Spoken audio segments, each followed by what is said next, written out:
Boom, boom.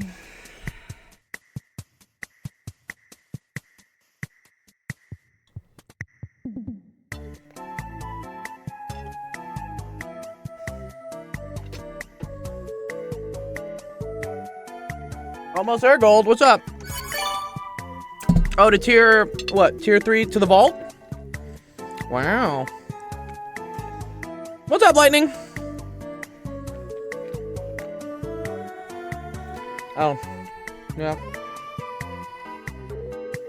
We do have ads.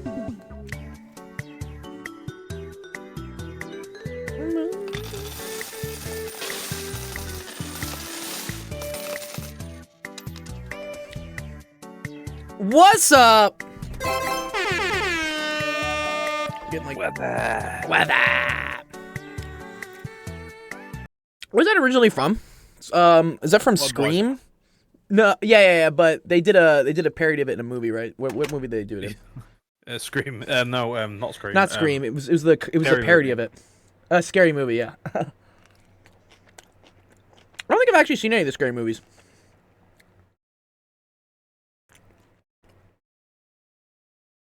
I probably have done. They made a couple of them. They made like 3 or 4 of them. I think. Sorry, I can't. Hang on. 1 second. You're good. Sound check. Sound check. Sound check. Sound check. Check 1 2 1 2. Wow, 3 stream streak. Good job, Lightning. Sorry, I'm just munching down some quick lunch. I just got back from the gym. Smooth. There you go. Can I hear you now? You're good? Sounds right to me. Good? All right. Yeah, 3 stream streak. Yeah, the stream is this stream is real, dude. I appreciate that. It's actual, dude. It's an actual stream. And it's important after working out to eat protein pretty soon afterwards because that's how you build muscle. Hence, I'm trying to inhale some tuna real quick. Told you, you open the jar of whey powder and you just snort it. That'll probably hurt, honestly. That's not whey powder, that's grandma. That's grandma. Oh god, the ashes, dude. Lightning says, like, chicken breasts are real stuff, though, not protein shakes and bars. I mean, protein shakes and bars are okay if you're in a pinch, but you really should get most of your protein from, like, real food.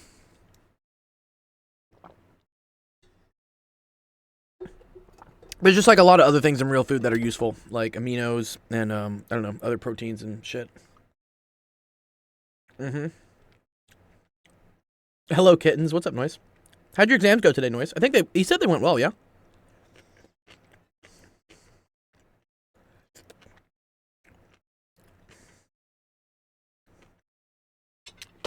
I also love tuna fish, but you're not supposed to eat it very often. I think you're only supposed to eat it like once or twice a week. That's probably true of anything, though. Well, no, I think specifically it's the mercury poisoning. Like, there's a high buildup of mercury within tuna fish. And so, because they're, I think the top of the food chain is what they are in fish. Is that how it works?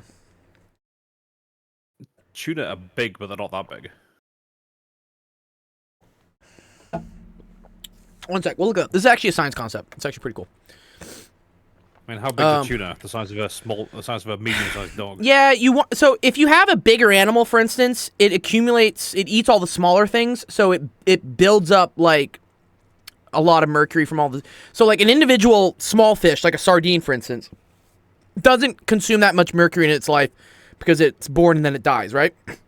But tunas, I think, because they live so long, and because they eat all the smaller things, they accumulate all the mercury from all the smaller things that they eat, and it just like builds up within them. Yeah, tuna fishes are huge, dude. If you catch one on like certain, fishing trips, they'll pay you out like thousands of dollars because the price of the tuna that comes out of it is a lot. Look, tuna fish. Yeah, look at these. Dude, these things are monsters, dude. Monstrous looking fish. Look how big these are. Can I Tens of thousands of dollars. Tens of that. Yeah, dude. Look at this thing. This is massive ass fucking fish, dude. That can't be a tuna. Yeah, they said this is a tuna, dude. This is bluefin tuna, man. Huh. Yeah. Atlantic bluefin. Yeah, look at this. Never seen them that big before. 1,500 pounds. That's almost as much as like a car. That's a fish. Right? Oh, I see. That's yellowfin too. The yellowfin looks pretty fun. Yeah. Or albacore. Okay, that's the one we usually eat. We usually eat albacore tuna. If you catch that, the money you get. Yeah, dude. Yeah, I bet. Let me see, money for catching tuna fish. Well, there's probably a thing here. How much does tuna fishermen make per year? Or here we go. How much is an ape? Yeah, so here you go. So fishermen may get anywhere from $5,000 to $13,000 for an 800-pound tuna. Yeah, exactly. It's pretty cool. Here, this is a fish apparently they caught at some point. They say this tuna is worth $60,000. Dude, look at this thing. This thing's a monster, bro. This thing is probably heavier than the fucking boat. Oh, look at that. Oh, my God. Jesus, dude. What?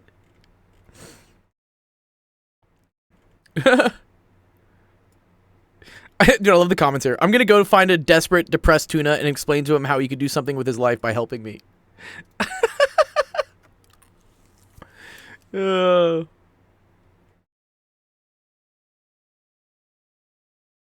should check out Japanese fish markets. Japanese fish markets? Yeah, these are cool.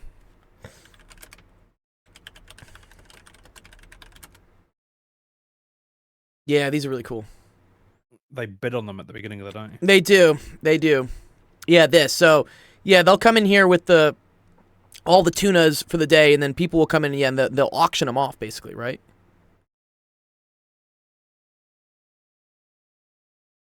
Yeah, full-grown squid, yeah. Yeah, it's a certain market, and it opens... Yeah, is it Tsukiji? Tsukiji Fish Market? Is this what it is? Tsukiji, yeah. I've never been. Yeah, but they go through with their little picks, right? And they tap the fish or something. They're like, "Oh, what is this worth? What is this worth? What is this worth?" I think they're just moving them. No. They do something with Japanese fish market test. Like what they do something with this hook. I remember seeing it.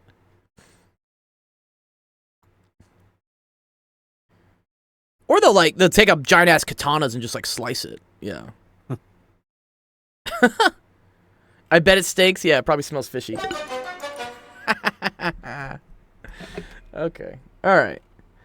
Anyways, yeah, let's see. Do we have any questions? We probably do have some questions for today. We do. Chris has a question. So does Lightning. Let me teach yours as well. Cool. Well, Lightning, yeah, we were going to go over something that you had said earlier you wanted to learn about. You wanted an example question on it, right? Oh, we gotta change the what is it, the slide bar to the regular one. There we go. There's the regular one. Until Zach comes in and buys one. Until he buys it. You did Chris's question office hours? That's fine. No, I like that. That's cool. I'm glad you did it.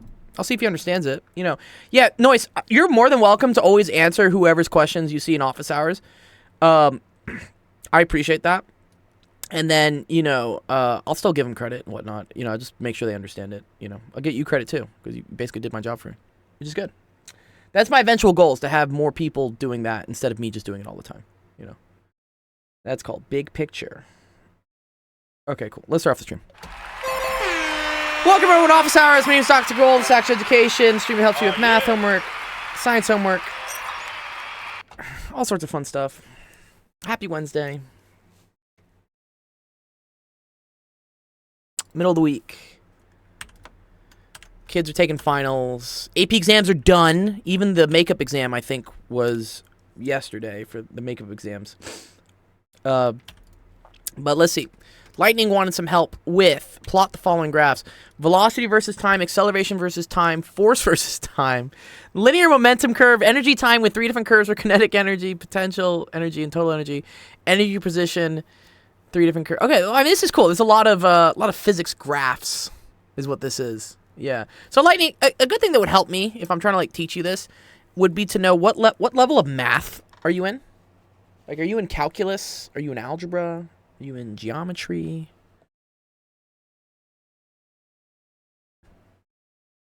That way I know, like, you know, about what level of math to include.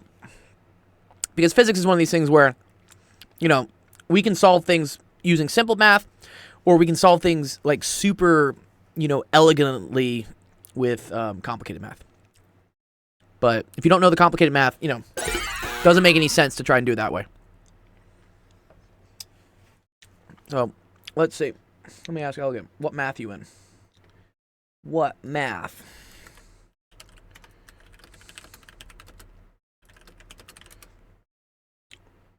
Ba-na-na-ba, ba-na-na-na. Do-do-do-do-do-do, boo-doo-boo-boo.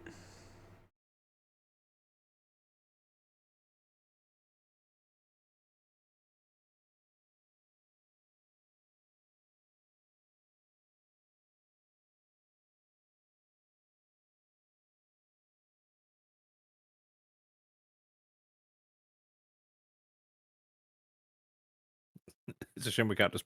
It's a shame I can't put on that ridiculous music for everybody. Which one? The unmute button at the bottom. Oh, I like doing this one. Here, I'll put the waiting music on. Watch this. I loved it. The fucking monkey just waiting, dude. Like.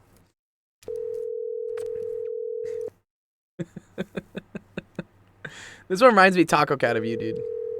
Whenever I think of Taco Your Cat. call has been forwarded to an automatic voice message wonder what it's system. thinking. 0, Yeah, 1, dude, 2, imagine- 3, 4, Oh, 5, 6, dude, I love 7, it. 8, The monkey 9 puts the is not available. I haven't ever watched this thing that long.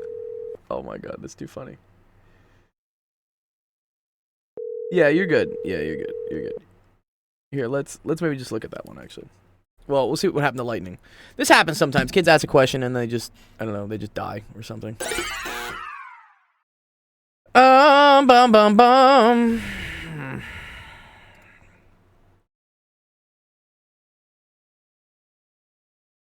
Ooh, what's this? Ooh. Let's see. This is actually pretty cool. Sorry, I'm back. Okay, he's all good. There you go. You're in How Calc can you AB. read that? It makes my head hurt. Read what?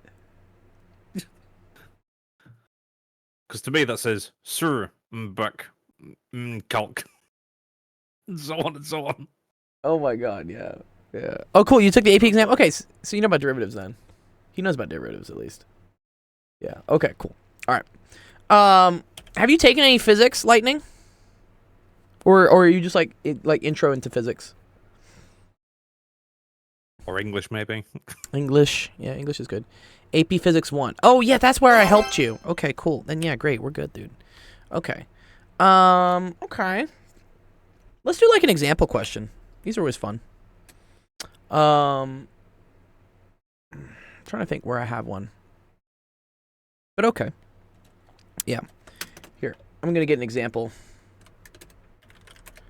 Creativity test? What's a creativity test? No, we don't need to take a creativity test. Let me say, what is it? Position acceleration graph. I want to see like an example question. Ooh, wow. Ooh, that is fun. Well, they got a lot of good stuff going on here. Example question. What do we got? Or actually, you know, did they release the FRQ for AP Physics 1 yet? I'll go through it. I think that would actually be pretty cool. One sec. Have you gone through it already, Lightning?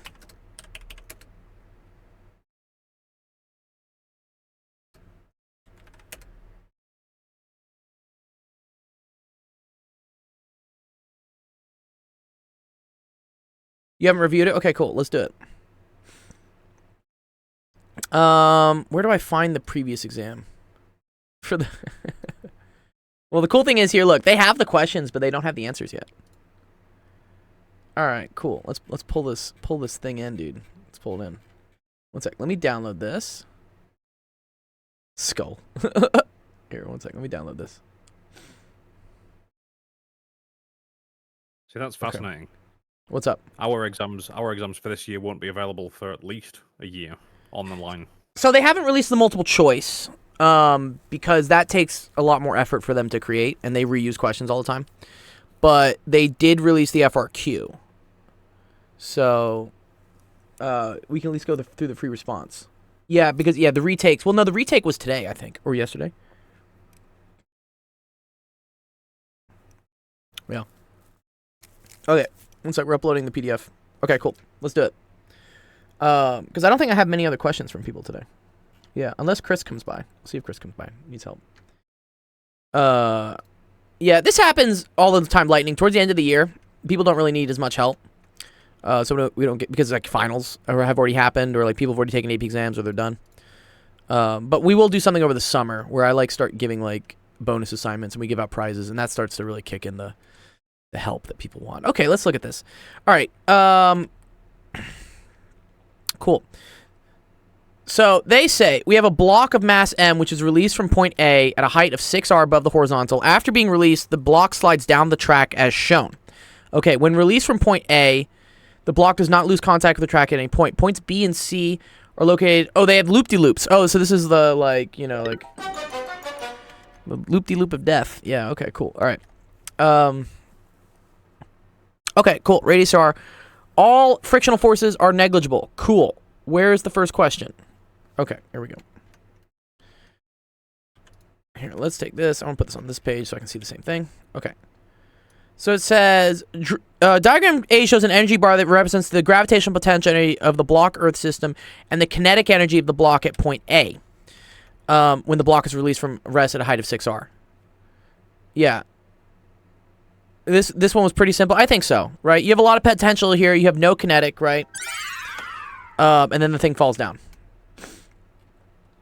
At point B and... Okay, so at point B, this is cool. So point B, right? This thing is located a distance 2r up, okay? So your potential energy, right, is going to go from 6r to 2r times m times g, if that makes sense, right? So,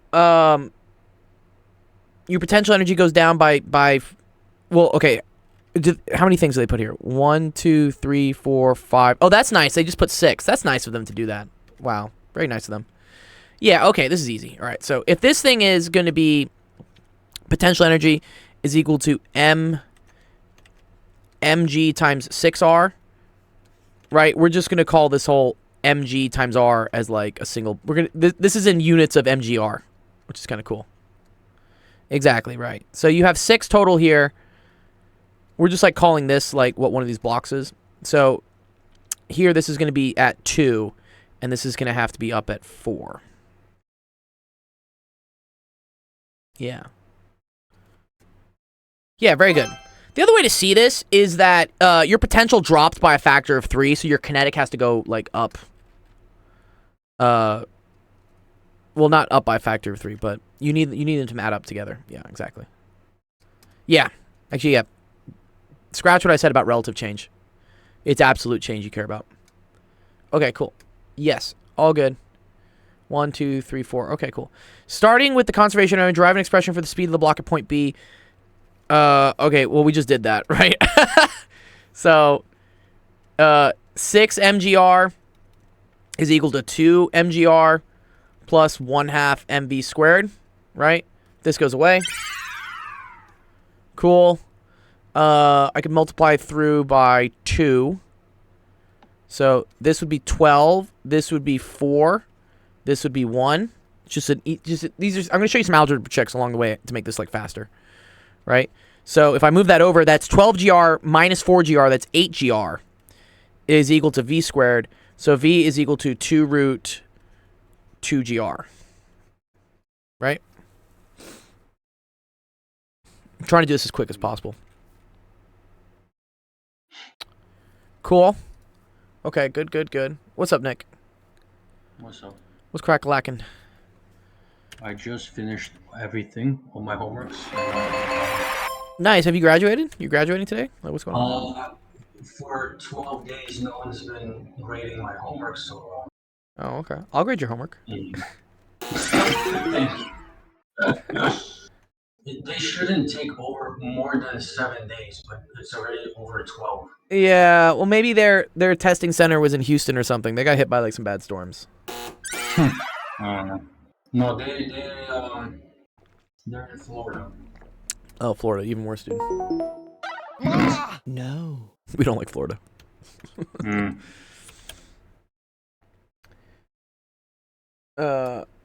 You can say mofos. That's okay. I have a presentation on the last week of school. These mofos. Yeah, I bet. Yeah. Yes. That's tough, dude. When's the last week of school for you, Lightning?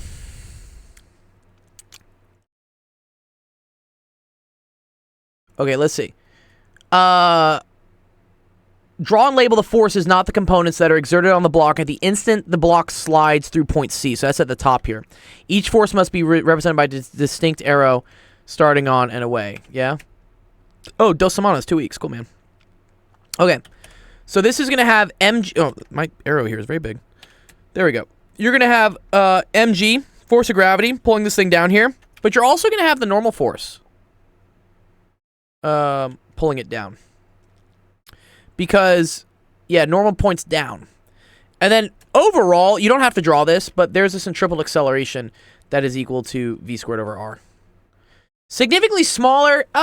We don't know. I don't know if we know that, actually.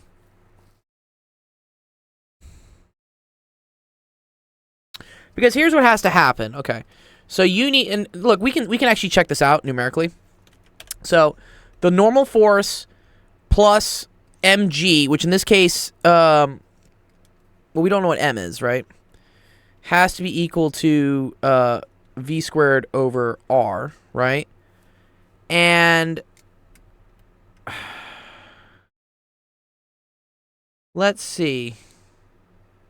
You can figure out what v is, which is pretty cool here. Because, right? So at this point, the thing is up, what is that? 4r, right? Because there's an r here and an r here.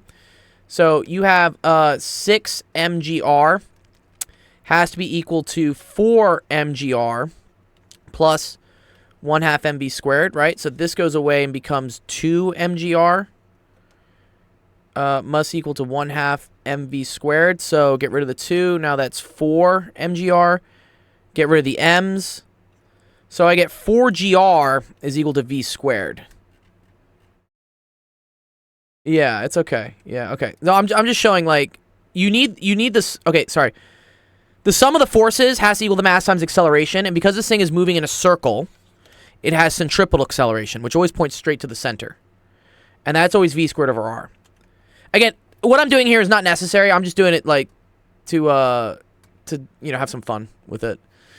But, okay, so, from conservation of energy, I know that the velocity squared at that point C has to be 4gr. So that tells me that Fn plus mg must be equal to 4 mgr all over r. Okay? All I did is I replaced v squared here, dog, with 4gr. Okay? So the r's are going to cancel, which is cool. And then I just have Fn plus mg must equal 4 mg. So this is pretty cool here, Lightning. What does that tell me about Fn compared to mg?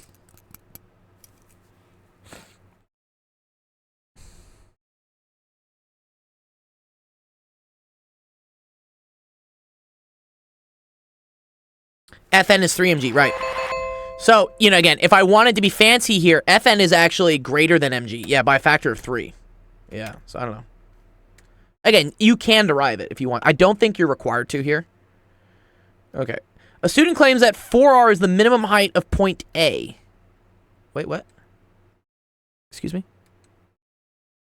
Oh, okay. The minimum height of where this thing can start, such that the block can slide through point C without losing contact with the track. Okay, explain why this is correct. That's actually kind of cool. All right. So, I think I explained this on a TikTok video, but what does it mean for something to be the minimum speed that it can, like, go through something?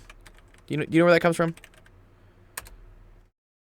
What do we know happens at the minimum speed that something goes through a roller coaster? I've done this question before. Where is it? I believe it's this one. Can I skip ahead in my video? I can, right? It falls. No. It's such that it. Yeah. So watch here. I do it in this video. I say it. We're able to solve for the normal force, which is 177 newtons. Okay, cool. So I do this question. This question is asked all the time. That's why I do a video on it. 18 kilograms. Yeah, which watch. is much lighter than our original 80 kilograms. This is why you feel kind of weightless at the top of a roller coaster. It's also important to note here that whatever speed causes the normal force to be 0 is the minimum speed needed to keep the person from falling out of their seat. Good. Exactly. Yes. That's why I say yes. You need. No. You don't need a speed to be at least 0. You need the normal force to be at least 0.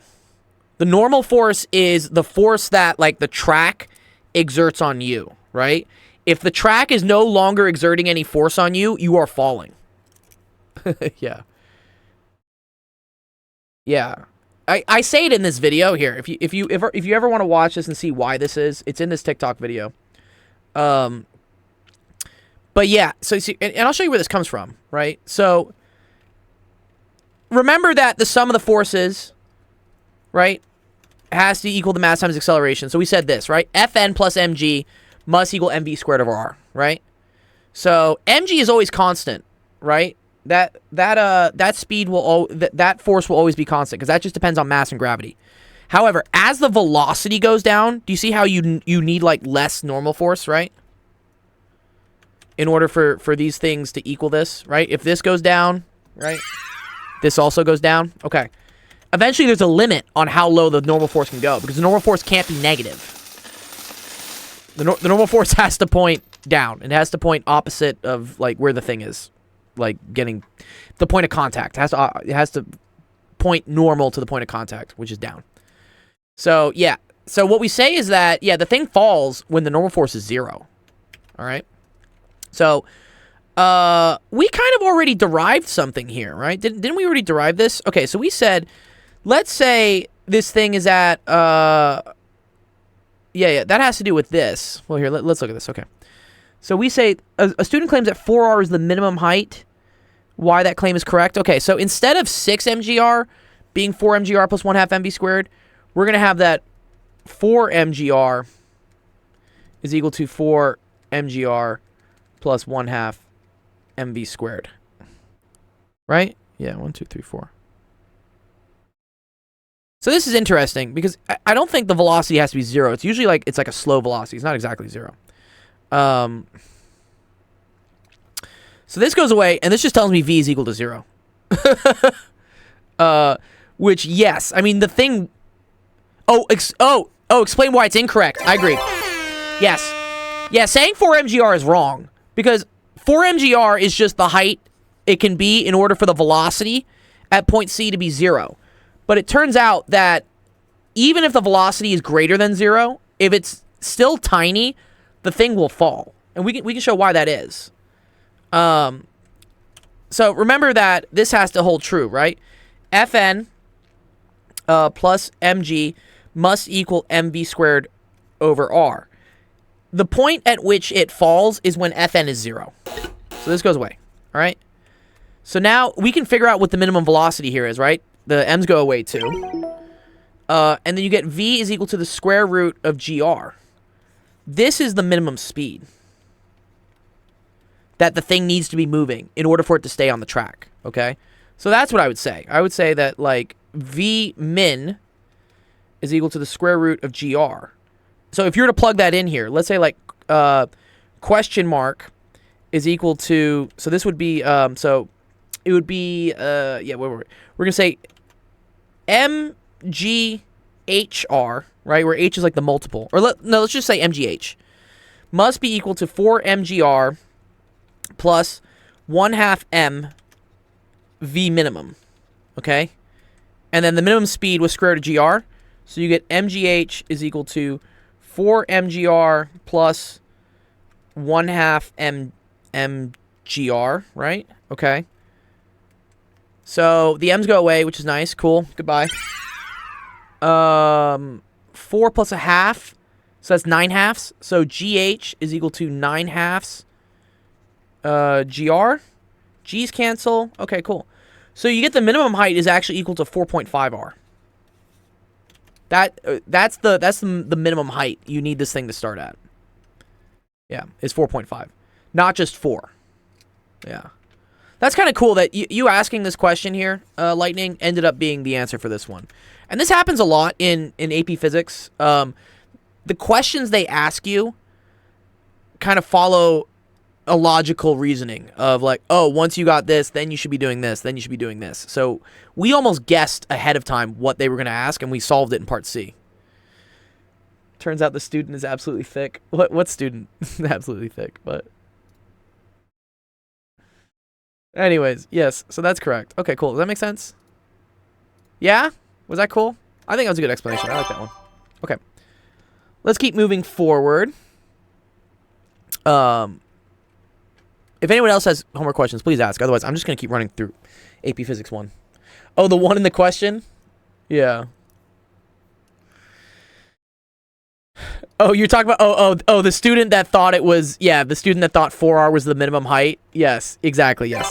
I agree, yes. He was a little bit thick. Well, it's a common misconception to think that V equals 0 is the minimum speed you need to complete the loop-de-loop, but it's not. The minimum speed is actually greater than 0. It's just not that big. Okay. Okay, let's see. A student hangs a spring of unknown spring constant K vertically by attaching one end to a stand as shown in figure 1. The other spring has a small loop which cylinders can be hung. In addition to the spring, the student has access only to a variety of cylinders. What's with all these words, dog? Is this like an English exam, dude, or physics, bro? Like, chill. All right. These questions are always cute. They're always like design and experiment. I do like that they put these in here, but it's kind of silly. All right, design an experimental procedure could use the term the spring constant of the spring. Okay.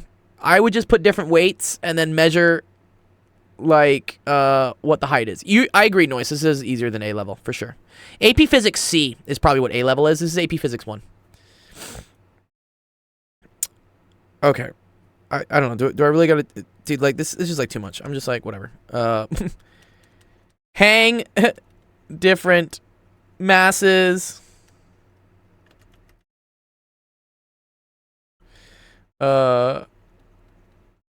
measure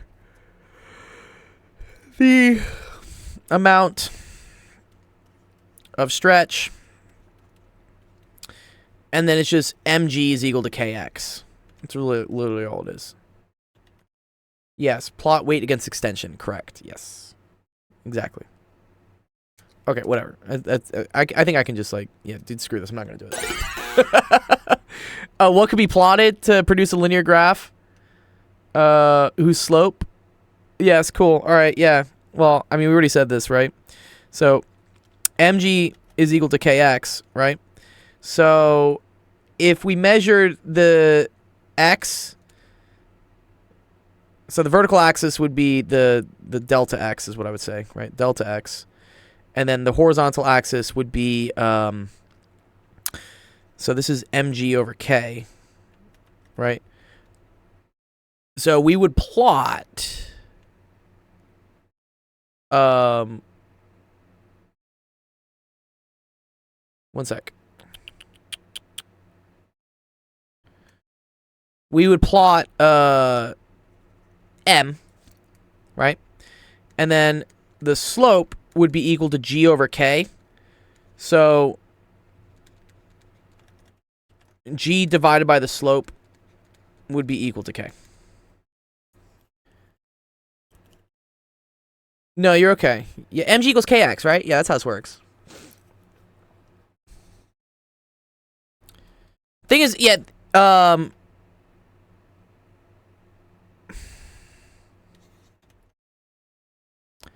you could also just, if you wanted to, we could plot m versus x, and then, so, right, if we did m is equal to kg, k over gx, right? And then slope equals k over g, so g times slope would equal k. It just depends which way you do it. Usually the x-axis is what your independent variable is, so that's the thing you're changing. So in this case, we're changing the mass. So that's the thing I would put on the x-axis, whereas the y-axis is your dependent variable. In that case, that's the thing that that you're measuring that gets changed, and that's the displacement. Yeah, that's usually what we would do. Honestly, I think probably both are fine, but whatever. Okay. Oh, this is still more stuff for question 2. Okay. In a different experiment, the student attaches one end of a spring to a force sensor that is attached to a wall. The other end of the spring is attached to a cart of mass. Okay, so this is m equals 0.25. I just like to write things sometimes, just see it.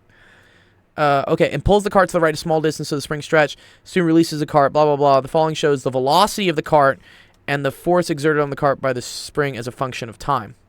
That's cool. Yeah, we would expect some oscillatory motion here, right? Because the key thing here, right, is that 1/2 kx squared equals the 1/2 mv squared.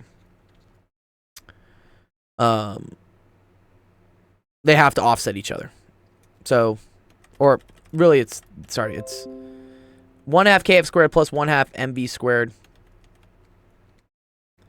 must be a constant, is what it is. Yeah.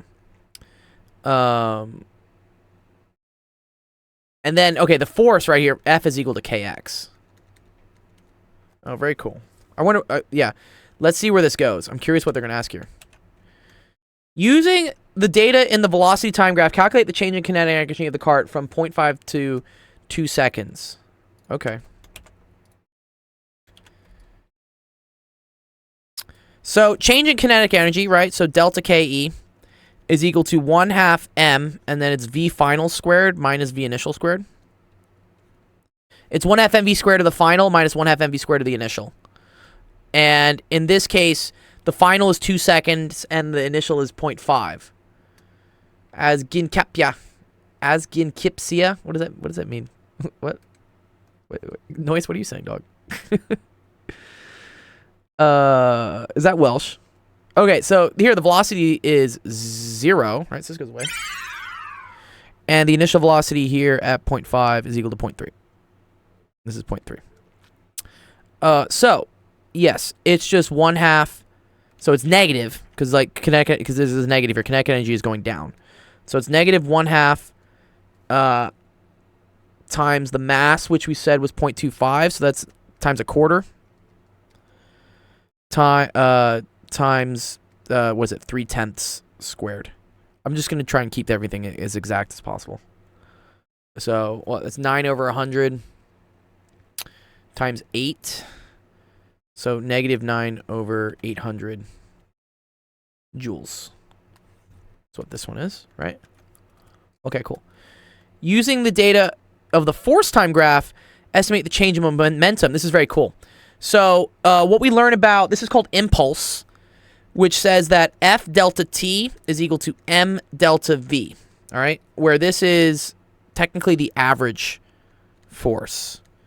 However, I believe our force is, our force is varying. Okay, so we have to do, this is kind of mean, because this is an algebra, AP Physics 1 is supposed to be algebra-based, but this is a calculus concept. Because really it's this. Integral of F dt is equal to, or we just say F times t. Or no. Yeah, whatever. Yeah, no, we can say F dt. That's okay. F dt is equal to integral of m dv. Right, cool.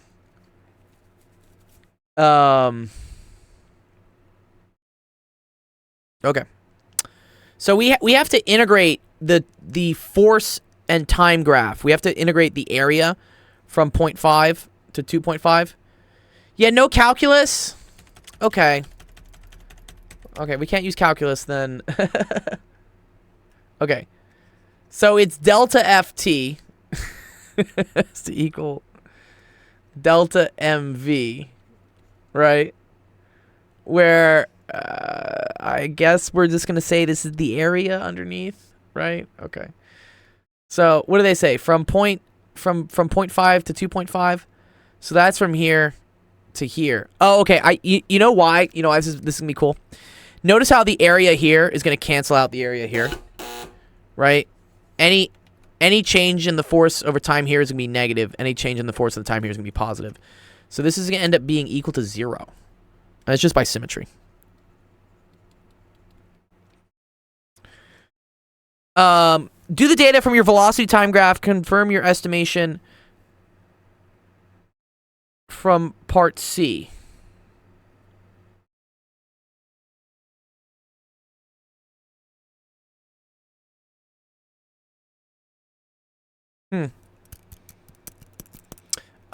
No. Seems like, well, okay, whoa, this was from 0.5 to 2 seconds. This was 0.5 to 2.5 seconds. Wait, do the data from your velocity time part, does the data from the velocity time graph? Oh, okay. So here they're saying from the velocity time graph. Okay. So when we go from 0.5 to 2.5, I mean, yes. Do you see how the velocity is the same? So I would say yes. Because mv at 0.5 is equal to mv at 2.5.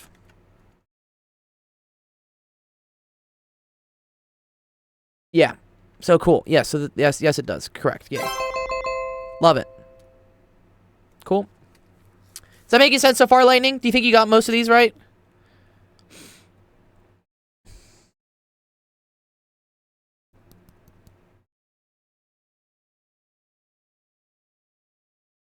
Yeah, I'm curious if in AP Physics 1, if you learned that the area under a force and time graph is the change in momentum.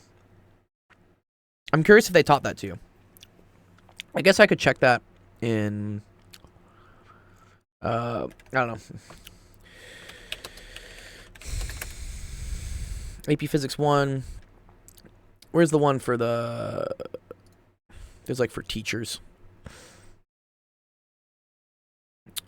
Classroom resources.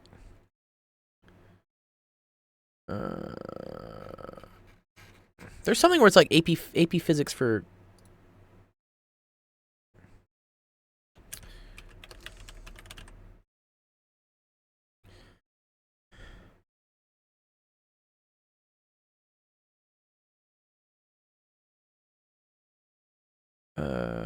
Okay. Yeah, this is the course description. I'm just curious. They should probably say here whether it's in there. So momentum would be unit 5. So let's see if it's in there.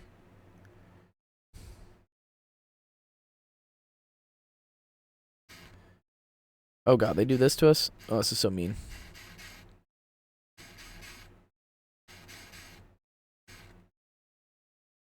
Unit 5. I just want to see if they teach you that. Momentum. Yeah, here we go.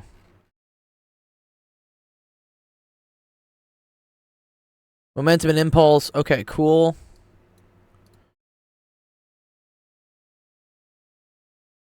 Yes.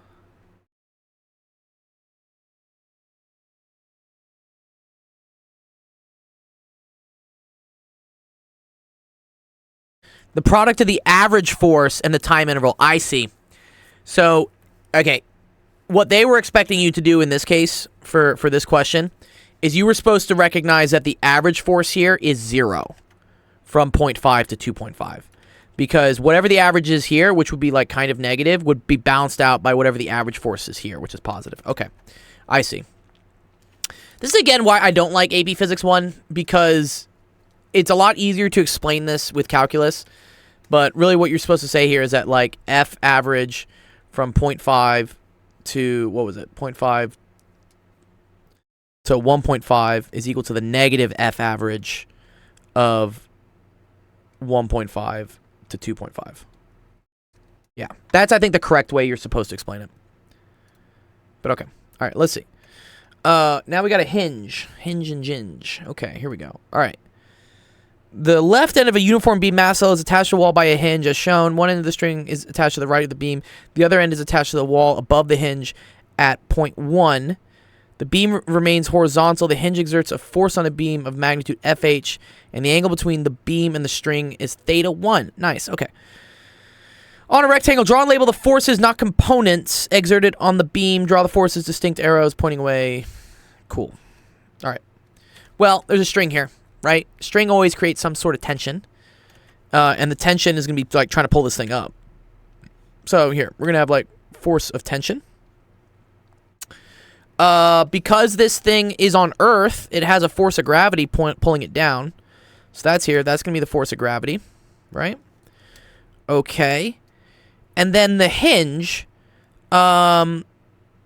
is right here, right? So there's a force of the hinge connecting to the thing here, right? And that force is just going to be, that's called the normal force. And that normal force has to be just straight to the right. Normal forces always act opposite to normal, which means perpendicular to the surface they're on. So this is what I would say is like FN, normal force of the hinge. Oh, okay, so it says the hinge exerts a force on the beam of FH. Yes, I believe this is FH. Now, if this thing was held up by friction, there would also be a force of friction, I believe, pulling it up. But this thing is fixed, like it's attached to it. So I don't believe the force of the hinge goes any bit up. I think the force of the hinge goes just straight to the right. I can Google this real quick. Let me see.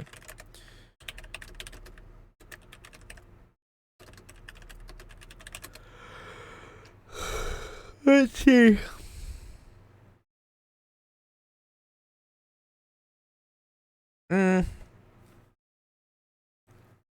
Oh, okay.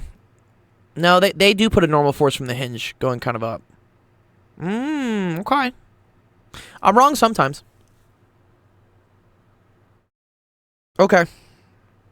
Okay, cool. Yeah, alright. Makes sense. Alright. Alright, so I misspoke here. There is some vertical component to the force of the hinge going up. And let's try to think why that is. Okay, so this thing, even at this point, right, is being pulled in by the string. It's being pulled in this way. That's going to give a reaction force to the right from the hinge. Gravity is trying to pull this thing down, which means it's trying to pull the whole thing, like, all the way down. Okay? So wherever this thing has a contact at, it has to have a force trying to pull it up, which in that case is going to be the hinge. There's going to be a part of the hinge trying to keep this thing up. So those forces together create a component that is to the top right, which is the force of the hinge. Yeah, good. All right, cool. All right, that's all right. Good. Okay. The string is then attached lower on the wall at point 2, and the beam remains horizontal. The angle is stated to the dash line. Okay, cool.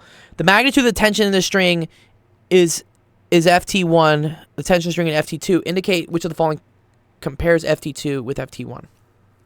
Okay. So, mg is always going to be the same, right? We're always going to have the same force of gravity pulling this thing down.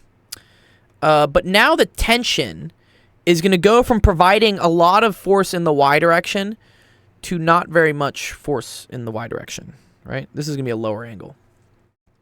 Or like less of its hypotenuse gets sent into the opposite, into the y direction. Yeah, okay. But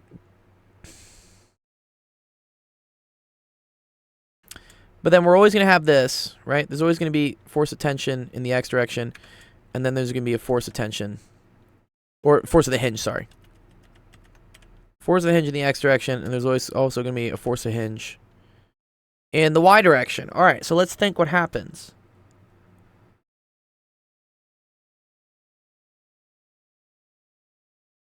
Okay, cool. All right. I think we have to kind of invoke what's happening here with torque. Okay, so let's for instance use this as our rotation point, right? That things are rotating from. Okay.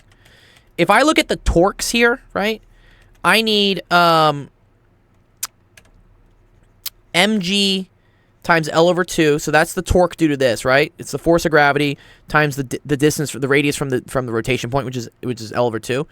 That needs to equal whatever this force is pulling it up, which is going to be Ft sine theta, right?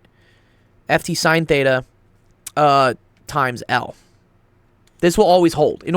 So we have the sum of the forces has to be equal to 0 in the y and the x direction, but also the sum of the torques has to be 0 as well. So this always has to hold. This does not change. So if theta starts going down, right? If the angle starts going down, sine of theta is going to go down as well, which means that the tension has to go up. So I believe that FT2 is then greater than FT1 for this reason. Just from a torque perspective. Using a qualitative reasoning, so you beyond referencing equations, I would say less a lower component of FT to provides the necessary torque to keep the rod up. That's what I would say. Okay, cool. Starting with Newton's second law in rotational form, derive an expression for the magnitude of the tension. Oh, okay. Well, we already did that, right? Isn't that literally what we just did here? Yeah, cool. Done. So, FT is equal to MGL. Oh, the L's are going to cancel, right? You see how the L's go away? That's nice.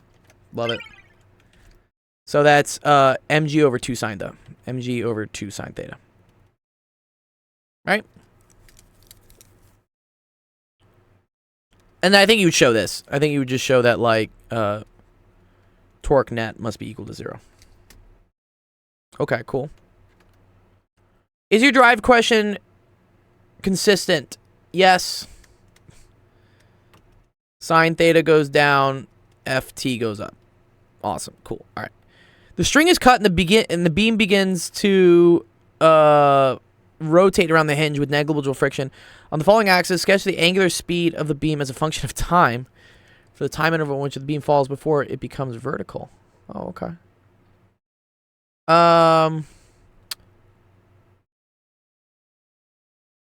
So when the string is cut, all right, now there is no longer any torque from the rope keeping it in this direction. So all your torque is just going to be in this direction, right?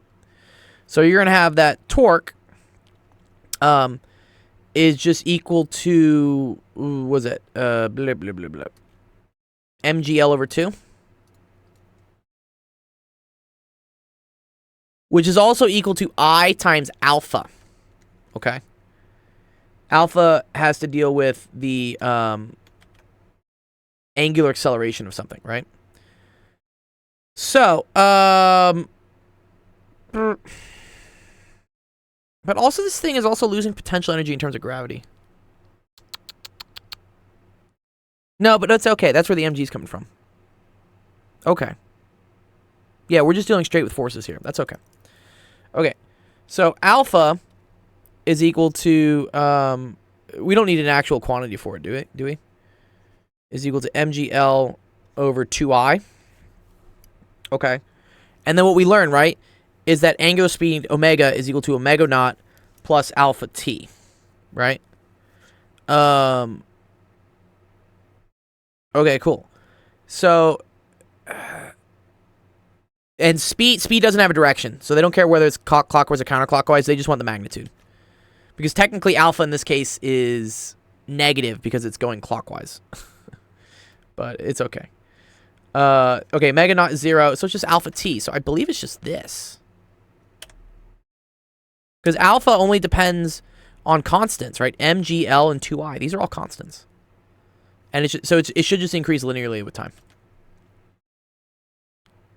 I think. Is that what you got, Lightning?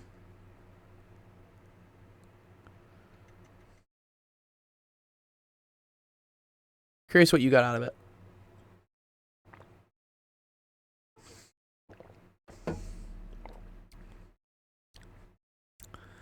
Okay.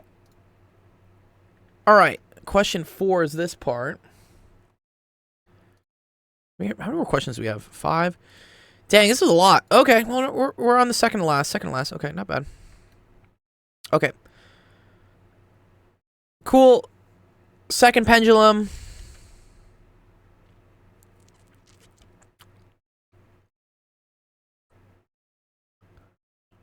Okay. The pendulum is then taken to planet X. The mass of planet X is the same as the mass of Earth, but the radius of X, oh wow, is greater than the radius of Earth. The spheres again point to A and then release from S. The work done is WX. Justify why WX is less than WE. Okay. So force of gravity is equal to big G M1 M2 all over R squared. That's what we say.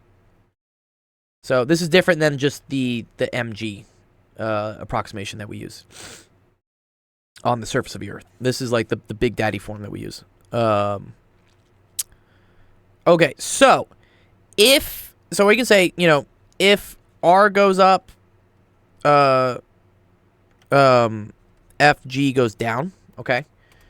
And then remember that work is proportional to the force times distance, okay?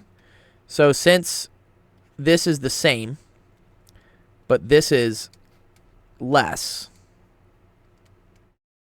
then the work done by the planet X must be less than the work done by planet E. That's what I would say. Because it travels the same distance, right? It's displaced the same amount of theta. Yeah. Okay, cool. Because really what happens is, if you want to know the work done by the Earth, it's strictly this force of gravity times this distance. It's always, you need the force and the distance traveled to be in the same direction. So if the force of gravity points straight down, I need the distance it travels to be only the straight down distance it travels. Which I think we'll end up calculating probably next year. Let's see. A new pendulum hanging the same sphere from a different string. The new string is slightly elastic. And the length of the string may increase or decrease depending on the tension. Oh, wow.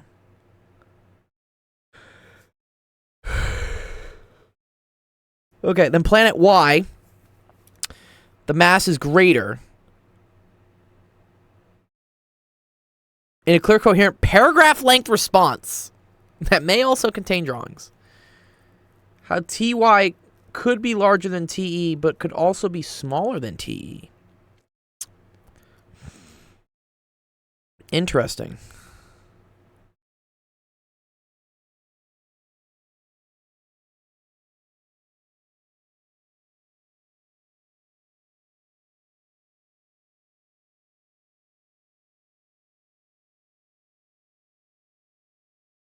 Yeah.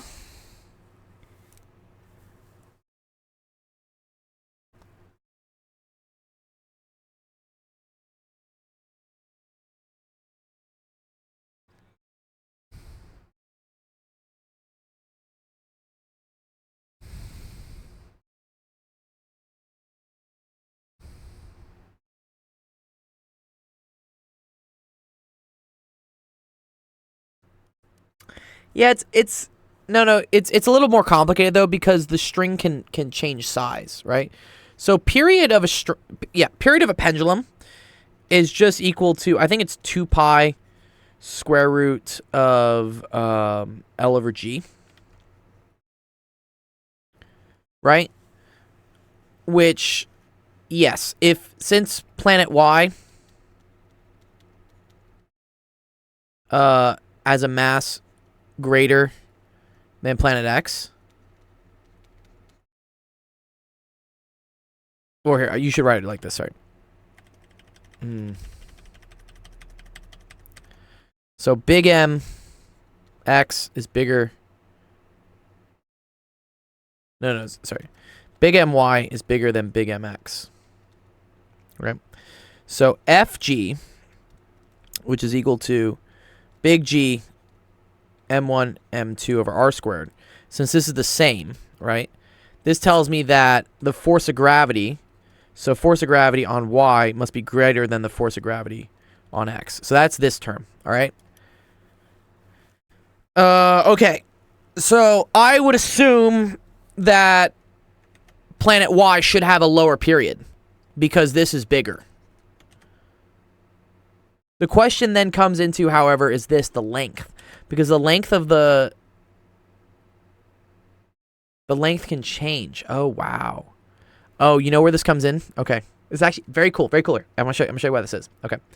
So the L, which is equal to the length of the stretchy string, depends on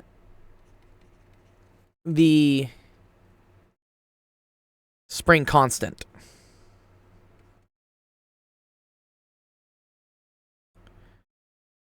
And the mass attached. Okay. So, what we know, right, is so if we have, for instance, our pendulum here, right?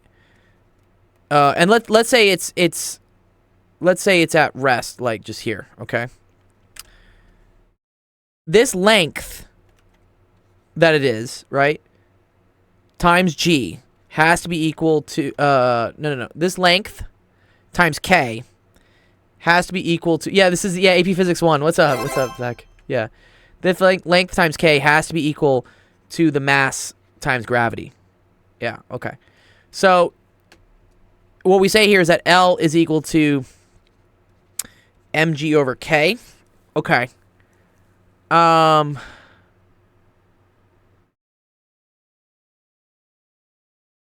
So if g is bigger, the length will be bigger. Right? Yeah, wait. Kx is equal to mg. Okay.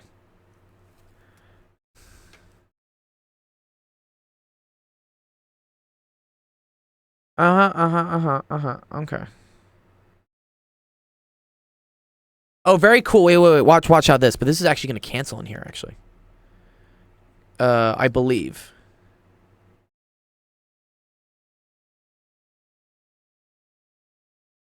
Depending on the tension, yeah. This is a mess of a question. I don't think a lot of people are going to get this one right. Okay, because then period is equal to 2 pi.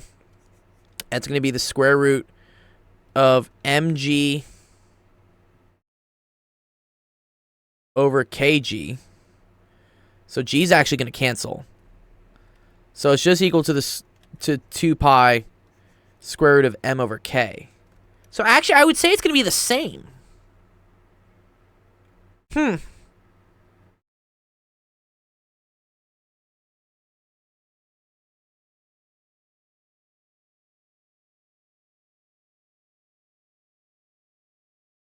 What a strange question. I understand why it's a paragraph length response, because it's kind of like weird. Oh yes, thanks Zach for telling me not to raid Danny that one time.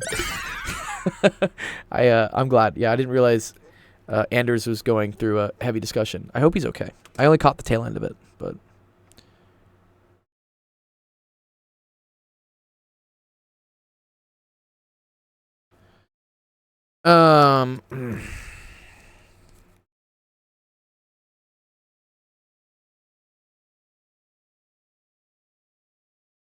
yeah, so let's think. The mass of the planet, all that's going to change is the force of gravity. Because force of gravity is proportional to this. Okay, so we know that because planet Y is bigger than planet E, that means that FGY is bigger than FGX. Okay. But then, yes, right, the period of a pendulum, I'm pretty sure it's 2 pi squared of L over G. Yeah, 2 pi squared of L over G. Okay, cool. I'm right. All right. The issue is that the length now changes because the string is elastic. And the amount that the spring will change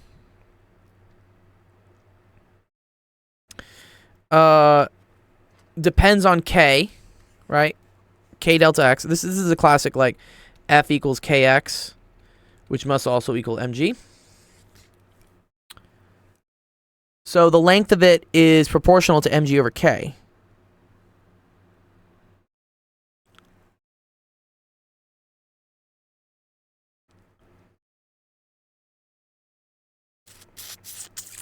I don't know. I'm tempted to say it's the same. I'm curious. I'm curious to see what their answer is on this one. Yeah, I'm actually kind of stumped on this. I don't know how it could be smaller. I mean, I would maybe say if you want to start saying like air resistance or drag. I'm curious to see what their actual official answer for this one is. By my calculations, it's the same. Oh, someone did work it out? Let me see. Yeah, let's go watch it. Thank you. Thank you, Zach. Appreciate that. Yeah, I'm sure it's not official. Let me see what their actual movement or rotation of any sort going on.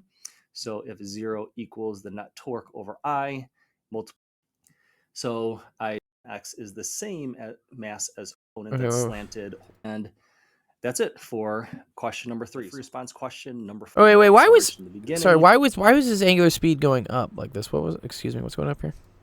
I said it was just straight up. Basically, it's not going to increase if beam begins to rotate a greater ft.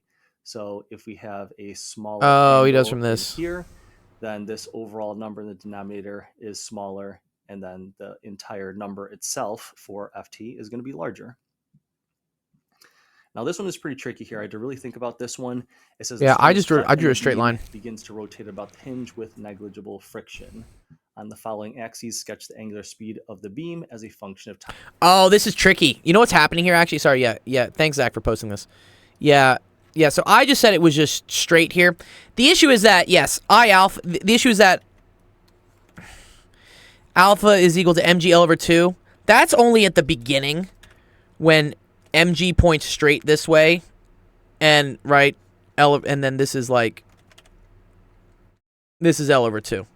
So what happens is that, like, as this thing starts coming downwards, right, mg still points down, but now L over 2 points at an angle. So the amount of mg that is perpendicular to L over 2 is actually less. So, wow, the angular acceleration is changing. It's actually decreasing. So it would look like this, but towards the end, it is going to do a little bit like this. I agree with that. Okay. Cool. Time for the time interval. All right, let's see what he gets here. Is larger, which is an inverse square relationship to Fg, then the Fg is less, and then the work is the parallel force times the distance. Yeah, we agree with that, whatever. On the next page, there's kind of a lot going on here, so let me go ahead and sum it up. We got a couple things going on. We have the same exact situation. The new string is slightly elastic, and the length of the string may increase or decrease depending on the tension applied to the string. And then mostly our planet Y is larger than the mass B. Could be. Yo, what's up, Equity? Good to see you. Just going through some questions for Lightning. Increased mass would increase Fg and G, which would decrease the value of Ty. I agree with this. If this effect is greater than the effect of the elasticity increasing Ty, then Ty would increase.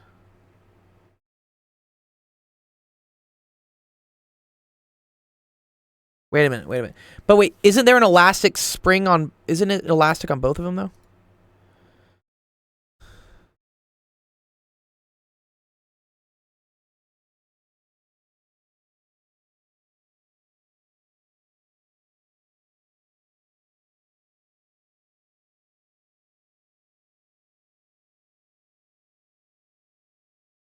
The new pendulum, I agree with this. The period.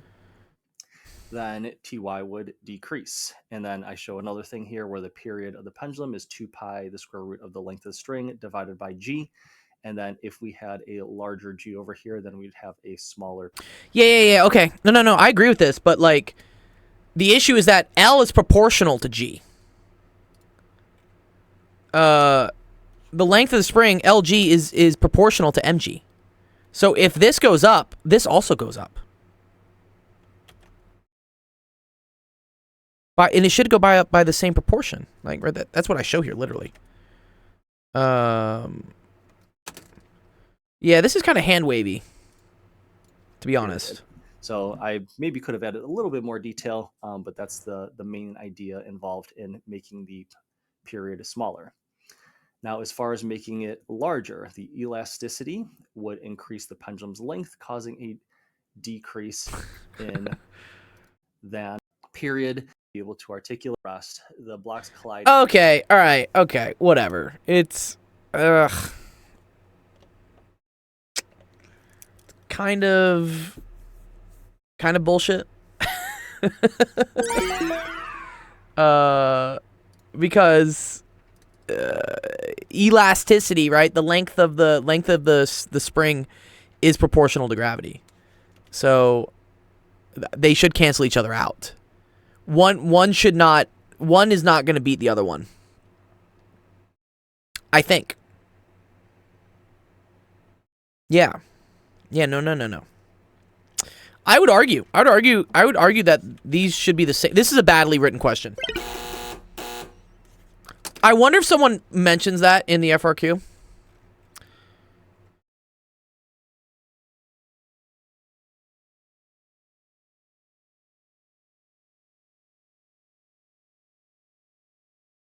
I want to see if someone does.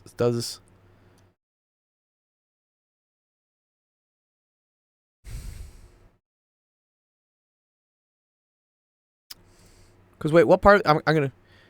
Maybe I could be an AP grader. Yeah, one sec. This was question 4, part B. Here. Part B. Here. I'm gonna write a comment to him. I'm gonna see if he responds to me. Agree.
What was it? 2 pi squared, what did I say? Or L over G. Sorry, L over G.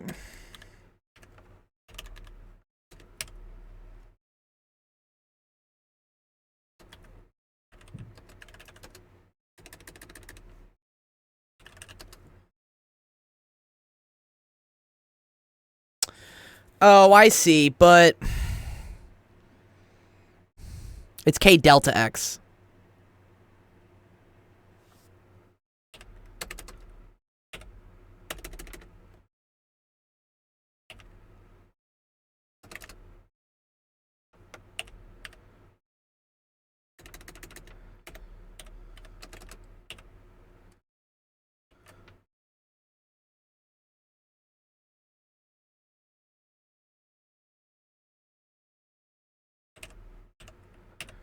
Yeah, it's L plus mg over K.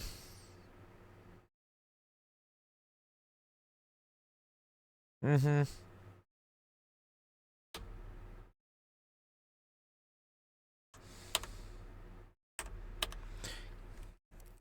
I do think you have to teach that at a university. Nor do I want to work for College Board.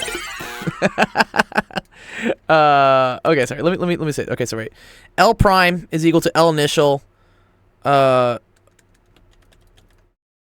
plus X, right? But KX is equal to mg, right? So X is equal to mg over K. So L prime is equal to L plus mg over K. So period is equal to 2 pi square root of, what was it? L over G. So that's going to be L plus mg over K all over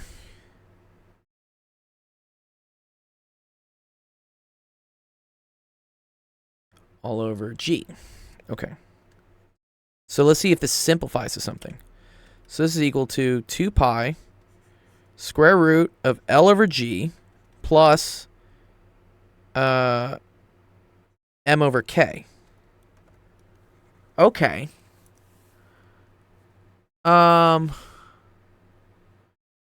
So So correct. Okay, G going up will always make this period lower. But that's the only thing that changes.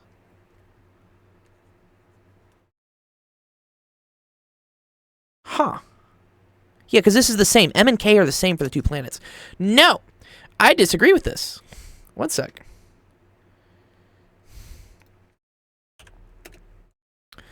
Do we have a... Give me one sec. Delta symbol. I'm going to get this because I want this.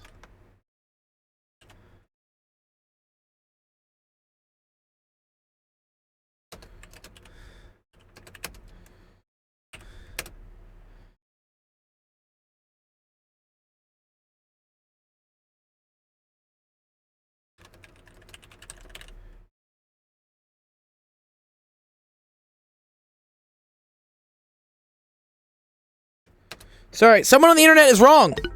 I have to fix it.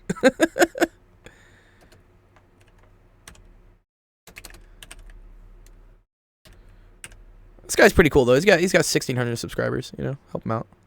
Give him some stuff to talk about.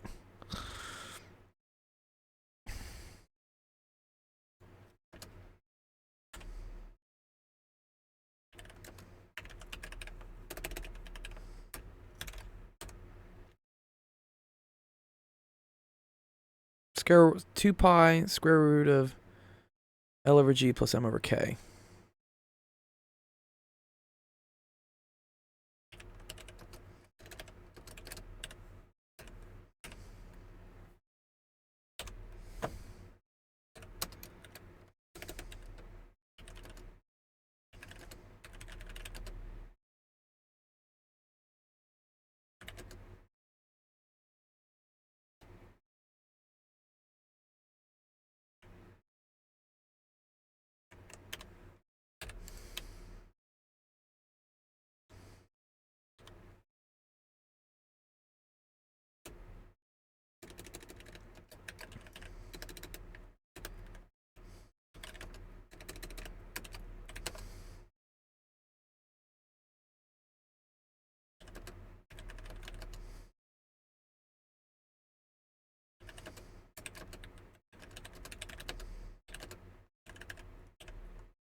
Cool.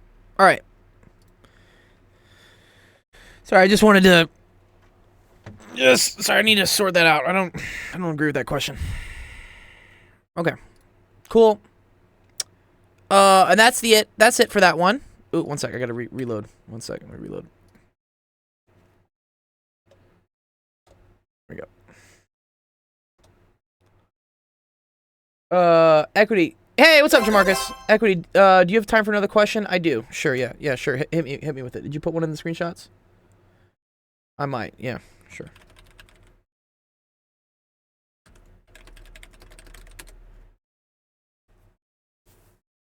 Okay.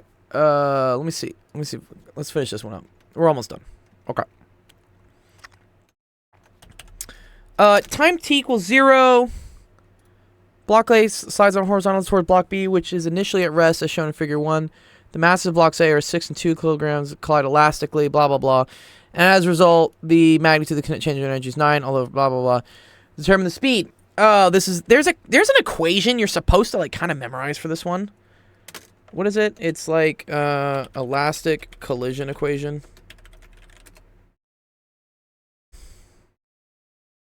Yeah, it's this one.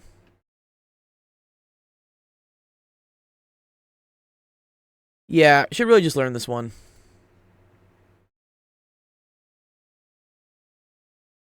Because the way to solve it is you have to use conservation of energy and conservation of momentum. So if you want to save yourself some time, this is like the easiest way to do it.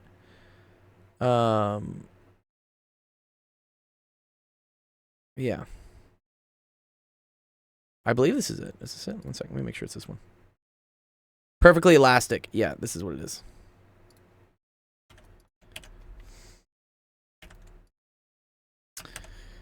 So that's going to be V2F. So you just V2F is equal to 2 times 6 over 8 times V1, which is they give you V1.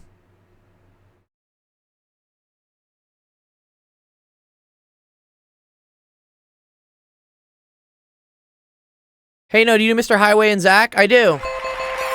I do know Danny Highway. He's a great friend of ours. Yeah, and Zach, eat the pie eye is here. Yeah. Go say hi to all our math friends. That's all our math streamer friends. Yeah. Interesting. They actually don't give us the velocities here. They only give us the magnitude of the change in the kinetic energy. Ew. No. Why? Now I can't use this equation. I really wanted to use it. Fine. Okay, so 1/2 mv so 1/2 ma va squared. Oh, you're studying for the Regents. That's cool. What's the Regents exam?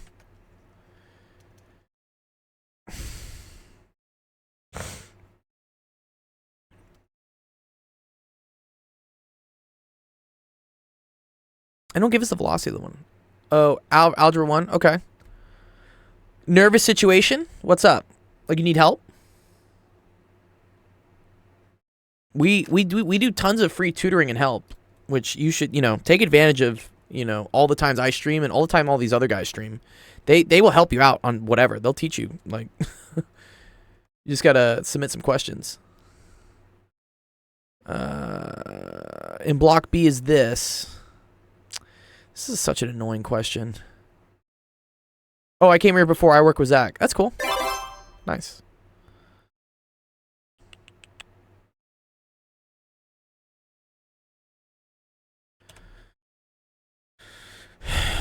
MBB or MA VA prime squared plus 1/2 MB VB prime squared. Oh, the magnitude of the change in the kinetic energy is 9 joules. Okay, so the kinetic energy of block B was 0 to start with. So if the change is 9, that tells me right away this is 9.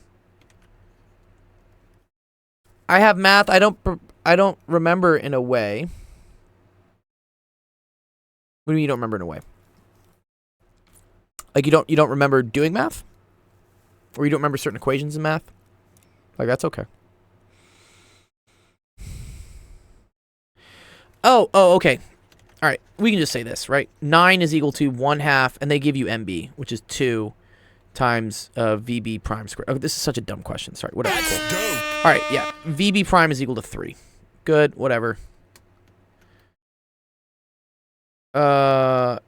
And this is the last part? Oh, last part. Okay, on the graph shown, the positions of block A and block B, and the center of mass of the two-block system, T between T equals 0. Yeah, no, that's natural K-dot shots. Everyone does that. Man, I forget shit all the time, dude. Happens. Repetition is the way you remember things. It's like a language. You could learn a language, and if you don't use it for a while, you're not going to remember it. But once you start using it again, you do. So the best way to remember things is to do things. And especially if you have any sort of like exam coming up, I would recommend doing, some practice questions in it a week or two before. If you have like severe memory problems with things, which I feel like I do sometimes, there's things such as flashcards and, Quizlet, other stuff you can do to really try to like hack remembering things. I feel like when I get nervous, I forget everything. Yeah, that's everyone, dude. Yeah, that's called test anxiety. You have a big packet? Cool. Do you work through the big packet? If you can work through the big packet and you can do it, great. Just keep doing it. Eventually, you'll do it so many times it'll be natural. Like, for instance, when you go to the grocery store, you don't get nervous to go buy like milk or something because you've done it so many times. It's kind of the same thing with math. If you do math enough times, and you could also try imitating like a testing environment. Put your phone away, make sure it's quiet, put a timer on or something. If you keep exposing yourself to that type of situation, when it happens for real, it won't like bug you out. You won't get anxious.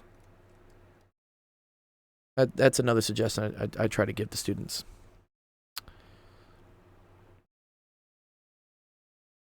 Wait, what is this thing happening? Block A, block B, the center mass. This is an annoying question. On the graph in figure 2, draw and label 3 lines to represent the positions of block A, block B, and the center of mass of the 2-block system as a function of t between 1 and 2 seconds. Okay, well, block 2, we know, moves at 3 meters per second. So it's going to have to move from 1 to this. It has to move up 6. No, it has to move up 5. It has to move up 3, so it has to move up to 5. Okay. Here, bring this. Yeah, take a look at the packet there, K-Dot, and just, see what happens. Let's say this is B. Okay. Oh, you know what's cool here? This line has to stay constant, I believe. How will you divide kilometers per hour to meters per minute? That's called stoichiometry. It's kind of a cool thing. Here, I believe this just moves. I believe this just moves straight.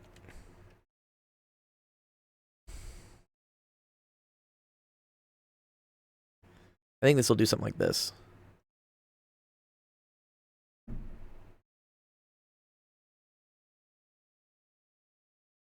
Yeah, center mass stays the same, right? Because momentum has to stay the same, right? So mv, m center of mass v, this must be equal to constant, right? So yeah, so that velocity should stay the same. Block A then, however, in order to stay the same, must start going down, I think. Well, let's see. So this is actually cool. So this had a velocity of 2 meters per second. So now this thing has a velocity of 3 meters per second, right? Which means this thing must be going backwards then at 1 meter per second. So this must be block A. Do you understand why that is? Oh, wait, it depends on the mass, though. Fuck. My bad. 1 sec. Ugh. Okay. Because now we know the velocity of block A. Block A is 2 meters per second. So I have MV beginning, right? I have 12 is equal to 2 times 3, which is equal to 5 plus something else, right? Or no, 2 times 3 is 6. Plus, and then this is going to be 6 times the new V. That has to be 1. Okay. Cool. There we go. Sorry. That's going to be block A. Awesome. That's cool. That's a cool question. Consider the original scenario. Instead of colliding elastically, the blocks collided and stuck together. Describe how the line drawn for the center mass would change, if at all. It should not. Shouldn't. Because momentum is constant.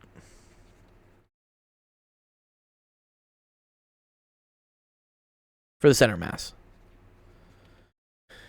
Now, I think, let's see if our buddy here, Mr. FRQ Solutions guy, who I disagreed with one of his questions. Elastically at T minus 3. And cool, so we got the same answer here. 1/2 mv squared. Nice, I agree with this guy. Of mass, the one in blue. Now it says consider in the original. It wouldn't scenario, change because colliding elastically, the blocks collide and stuck to the center of mass is as well. Yes, cool. Therefore, all right, done. Nice, cool, great.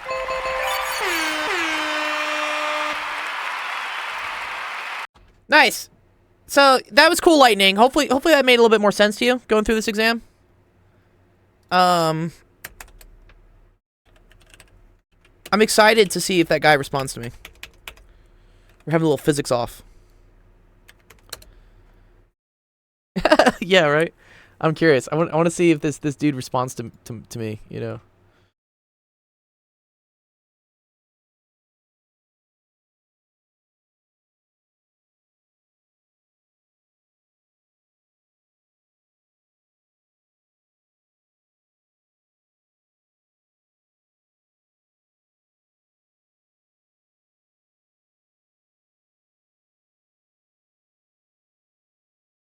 Yeah, cool. We'll see. All right, let me help out Equity with this question. Oh, Obama's here too. Obama, are you still here, dude? Obama. Let's see if Obama's here. Because he has a test coming up.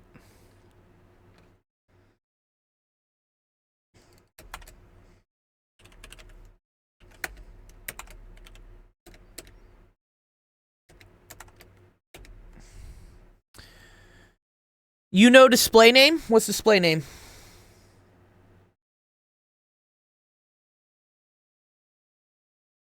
Not number 1, not number 2. Oh, see, this is what I'm talking about. Oh, the guy invited? I don't personally know him, but I saw him, yeah.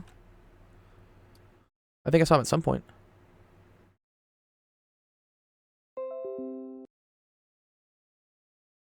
And what they want you. His grades are all 100%. That's cool. Yeah, you know.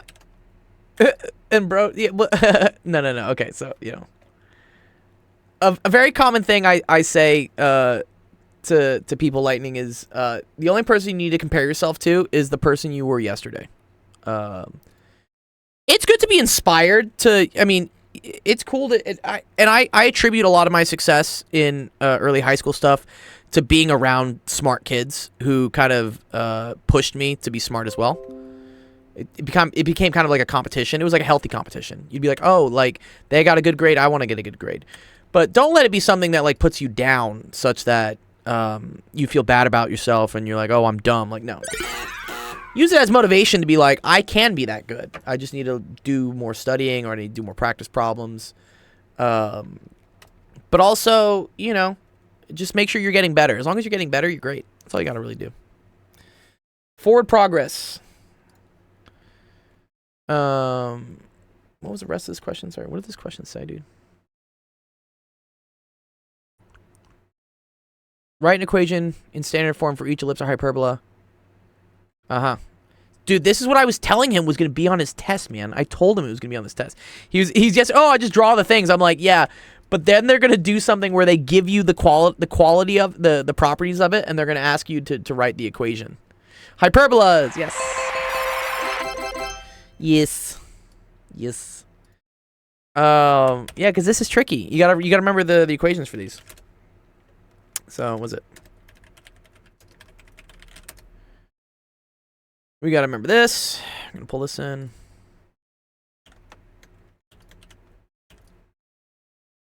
And then we gotta remember the ellipse equation. Which I should know that. It's just a squared, b squared, whatever. Yeah, this is kind of cool. Whatever, this looks alright. Okay. Because it's cool because they give you the foci, dude. That's super mean. Like, what? No. Oh, man. Yeah. Okay, so for instance, in this one, where it says the vertices are at +5 and +0. So this actually does help to try and draw it, actually. So vertices means you have a vertice here, a vertice here. Ellipses, yeah. And then the foci is at 7 and -7. Okay, so this is like, so you have something that looks like this, basically. So because it's this type of hyperbola, which we call like a horizontal hyperbola, that means I know it's this equation. Okay. It's centered. It's nice that the thing is centered, right? At 0, 0, right? These connect at 0. Well, the midpoint of these things is x equals 0, and they're all centered on y is equal to 0. So that means we don't have to move this thing, right? So, cool. It's going to be this one. It's going to be x squared minus y squared equal to 1. And then we have to figure out what a and b are. So, a is the distance from the center to the vertice, which in that case was 5. So this is going to be over 5 squared. And then to figure out b, this is a little trickier. So you have to do that a squared plus b squared is equal to c squared. So 5 squared plus b squared has to be equal to 7 squared. Because we said the foci, right, was located out here at 7. And that's c. So, what does that tell me? It tells me b squared is equal to 49 minus 25, which is equal to 24. Okay, cool. So this is just going to be over 24. And then that one's done. Okay. I'm going to do the other hyperbola just so I don't have to switch train of thoughts. So hyperbola with vertices at 6, -3. Ew. So 6, -3 is down here. And 6, 5. Oh, they really didn't center this one at all, right? And foci at 6, -5. And 6, 7. Okay. So we got to kind of find out where the midpoint of this is, right? Which is bink, bink, bink, bink. Or actually, I can just do it by math. What am I doing, bro? My bad. Minus 3 and 5 is... so that's at 1. This is the equidistance is what we say. So this distance right here is going to be equal to A, which is 1, 2, 3, 4, right? And then we can check that this is also 4, right? This is 1, 2, 3, 4. Awesome. Okay, cool. So then this distance is going to be C. And that's equal to 6. All right. So right away, we know that this one is going to be a vertical hyperbola because the vertices are up and down from each other. Here, the vertices were left and right from each other. Here, they're up and down. Okay. And more so, this thing is centered at 6, 1. So this is going to end up being x minus 6 squared. Oh, wait, sorry, it's this one. So, sorry, the y comes first. So it's y minus 1 squared minus x minus 6 squared. That's the h and k part, right? And then a squared in this case is going to be 16. Sorry, I'm just going to put 4 squared so you can see that. And then getting b is tricky because we only have c. So again, I have to do, what's this? 4 squared plus b squared is equal to 6 squared. So that implies that b squared is equal to 36 minus 16, which is equal to 20. Okay, cool. And that's equal to 1. There you go. All right, that's how we do that one. Okay. An ellipse with vertices at 0 plus 7 and a minor axis length, right? So the minor axis tells me what b is, right? This is b. Vertices at 0 and 7, plus or minus 7, right? That tells me here and here. That tells me it's horizontal. No, sorry. 0 plus or minus 7 is up here. Sorry, my bad. Sorry, that tells me it's vertical. Okay. But it is located at least 0, 0, right? But this is still 0, 0. So it's going to be x squared plus y squared all over. This case, it's going to be 7 squared for here because that's the length of the major axis here. And then the minor axis length is 10, which means we're going to divide by 2, which is equal to 5. So this is going to be 5 squared. And then that's going to be equal to 1. Cool.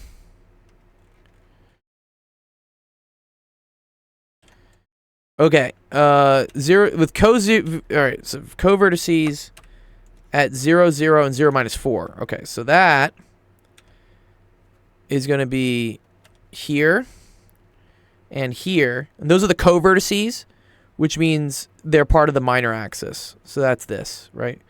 So this is still going to be 0, minus 2.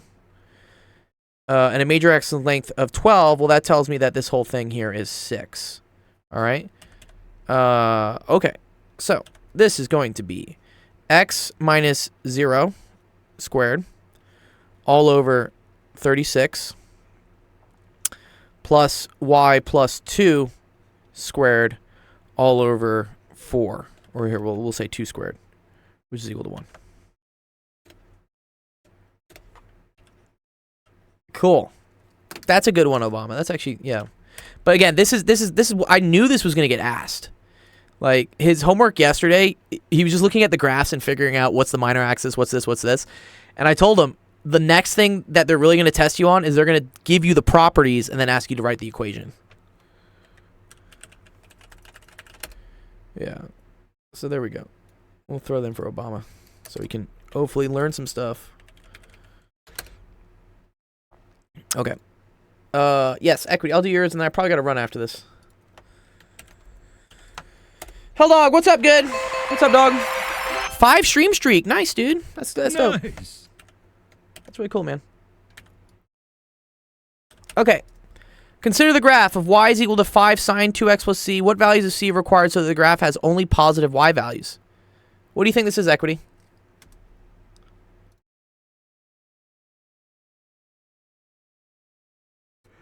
What do you think?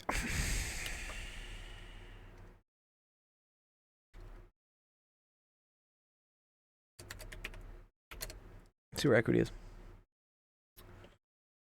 What are you doing? What are you doing? There he is. He's coming back. What are you doing?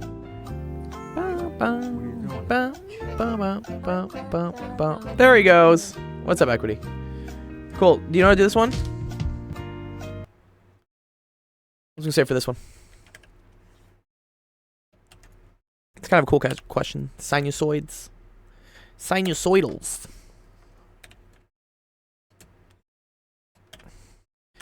I love cute creatures. Yeah, they are fun.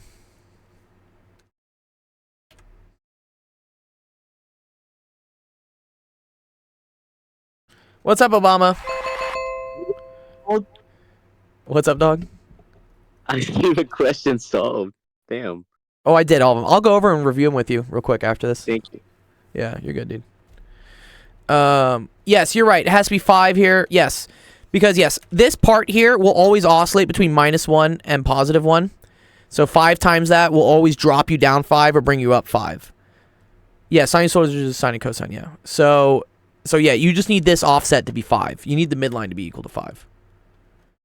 Yeah, exactly. So that has to be 5 in order for this thing to bounce around, you know, up to 10 and down to 0. Okay. Well, real question. What's up, Last dude? question. Wait, did you like explain it during the stream? I did. Oh, you just want to watch the VOD? Yeah. Yeah, I think I'll just watch it then. Okay, you're cool. Yeah, just watch the VOD. Yeah. When was it like? Just right now. Right now, but like. Okay. Yeah. Yeah, you're good. Okay. Consider the graphs of sine of x and cosine of x. Determine 2 ways in which the graphs of the cosine function can be expressed as a horizontal. Oh, that's easy, right? This is kind of cool. Tangent. Tangent is 2 sinusoidals divided by each other, which I don't know exactly what we call that. Is it kind of sinusoidal? Tangent's not really sinusoidal. Yeah. Right. Okay. So there's some cool things here. So let's look at what like sine and cosine.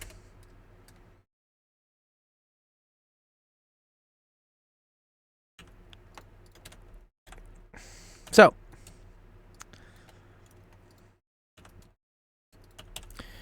sine is the red graph over here, right?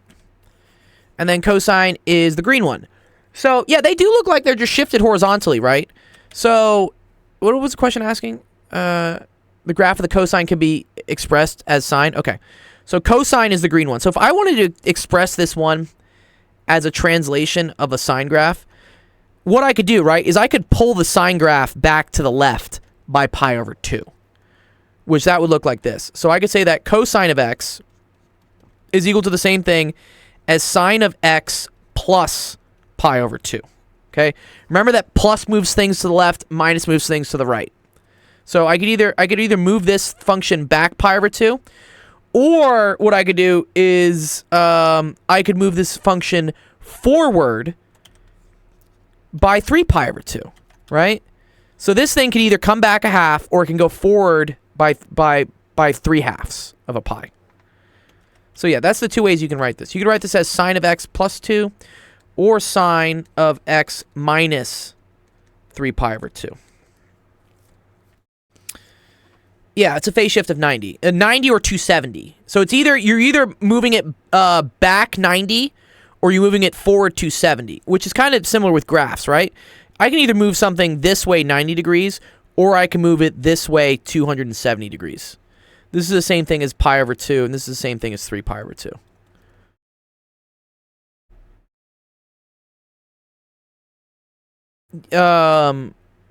Moving the sine forward 90 degrees. Yeah, moving it 90 degrees doesn't do that, right? If I only move this forward 90 degrees, then this is my function, which is exactly opposite. So you could move it forward 90 degrees and put a negative on it. That would fix it.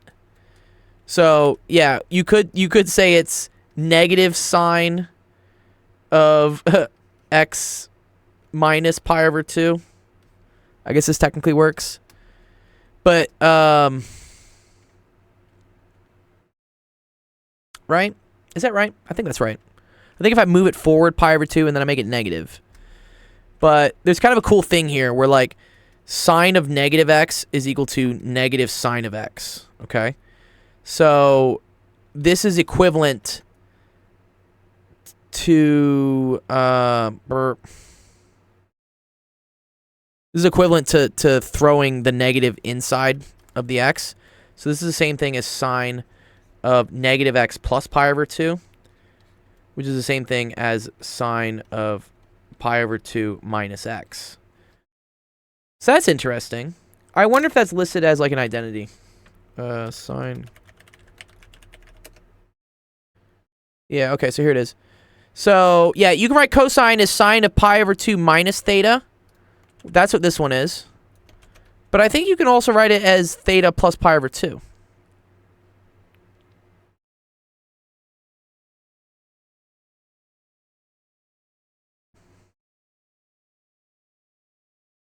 Yeah, I'm curious actually, why do they always put the pi over 2 first? Like, why do they always do this and then do minus theta? Why don't they do theta plus?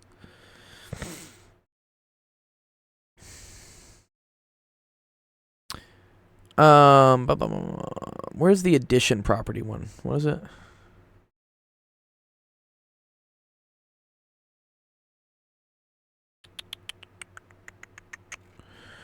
What is like sine of a plus b? You know what I'm talking about?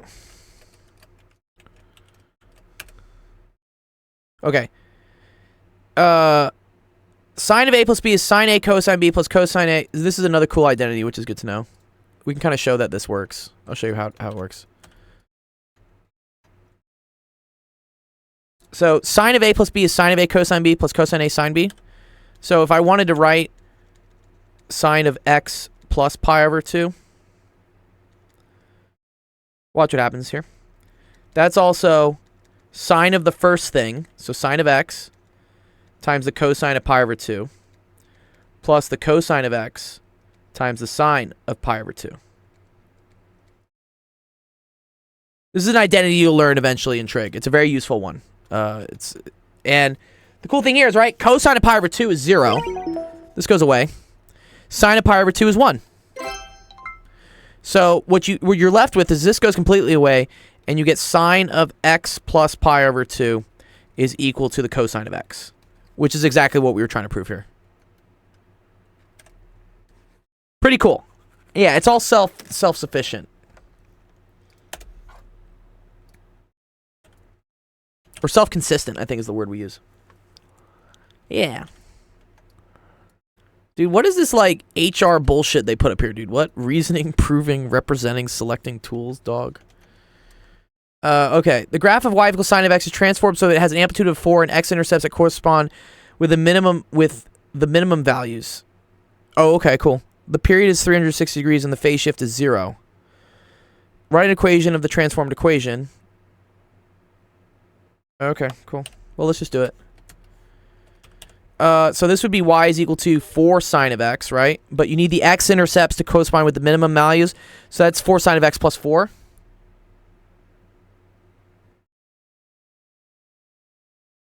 Thanks, Helldog. I feel like most professors do an average job teaching when a tutor like you does a superior job. Yeah, I mean, but it's a different audience, to be honest. So a professor has to teach to 300 people. And they have like a set time limit. I can kind of keep streaming here as much as I want, you know, or at least until I run out of time. But professors are kind of like crunched for like having to do things in a certain time period, which I can see them having to just like rush through things because of just how the school system works, which sucks. But I don't know. Yeah, maybe, you know, I did throw my name in for some community college teaching jobs, just like some part-time stuff to do over the summer. Just so I have like some more formal teaching experience that I can show people. I think it might help. I'm thorough to the fullest for studying. Yeah. Yeah, for studying is different, yeah. But going to lectures, you know, it's kind of... Lectures honestly are kind of useless if the teacher sucks. But okay. Okay, so that's what this is, right? Cool.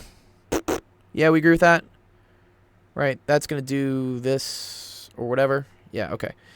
What phase shift is needed for the transformative function to have a y-intercept of 2? So currently, right, this has a y-intercept of 4. Do we agree with that? Because it's sine, right, equity? So if I wanted to have a y-intercept of 2, right, that means I need this part to, like, kind of move forward. So we need to move it forward a little bit to the right. Okay. So this is going to be 4. So this is cool, actually. Sine, and this is going to be x plus phi plus 4. But we need it, right? If the y-intercept is 2, remember the y-intercept is where x is equal to 0, right? Y-intercept is where x equals 0. So I need this whole thing to equal 2 when x equals 0. So I need 4 sine of my phase shift, phi, plus 4 to equal 2. Minus 4 on both sides, that's equals negative 2. Divide by 4, right? That sine of phi is equal to negative 2 over 4, which is equal to negative 1/2. Okay, so then I figure out what is phi for sine to be negative 1/2. Well, if we remember the unit circle, right? 1/2 for sine that's the special angle when this is 30 degrees. And it needs to be down here, because this needs to be negative 1/2, and then this would end up being square root of 3 over 2, and this would be 1. That's like the special triangle we learned. So, yes, in order for the phase shift to be that, it would be 4 sine of x minus, I'm going to say pi over 6. So, because it's negative 30 degrees equity. And then I would say plus 4. Can the required y-intercept in part B be achieved by altering the period rather than the phase shift? Justify your answer. I think it can. So, okay. 4 sine is pi over 6 30 degrees? Yeah. Yeah, it is. So negative 30 degrees. I guess because they put degrees in here, maybe we should just put degrees. But, okay. This is always equal to sine of, it's like omega. Or, you guys want to use omega? Let's say kx. Well, no, because you're using period, right? Period, not wavelength. It's omega. Sorry. Let's say omega theta plus 4. And this needs to equal... Oh, I see. Oh, yeah, so the answer here is no. No. Because remember, because this is omega times x, right? So, our original equation was just this, right? Where this is the period, and this is like, this is technically omega, which is equal to 2 pi over the period. But since the period was 360 degrees, which is 2 pi, that just means omega was equal to 1, okay? Do you understand that equity? Do you understand how, like, this little thing in the front is 1 because the period was 360 degrees? And that's why we just wrote sine x. Oh, you're not familiar with radians yet? Okay, whatever. Okay, so we can do this. So, okay. So, yeah. So, the issue is that, like, so the period only affects this part of the sine graph. And even if I start manipulating it, the y-intercept still only occurs when x is equal to 0. So this will be 0. I don't care what this is. Not gonna change shit. So the answer is no. Because I don't know, the period doesn't change the amplitude at x equals point. Yeah, because period does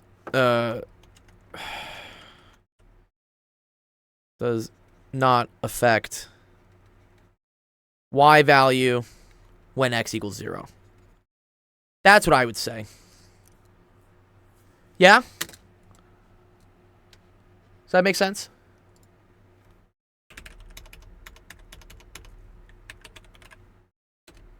Cool.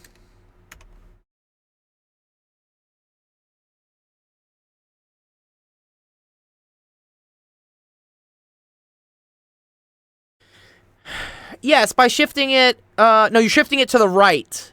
You're shifting it to the right by 30 degrees, okay? Because what's happening here, right? This graph is moving to the right 30 degrees. such that it goes down to 2. And the way I did that, right, is I said, okay, let's imagine our equation with a phase shift, right? Our equation with the phase shift would be 4 sine of x plus phi. This is the phase shift, okay? Plus 4 is equal to 2. And then I said, oh, but if it's an x-intercept, if it's a y-intercept, that means x equals to 0. So now I have 4 sine phi plus 4 is equal to 2.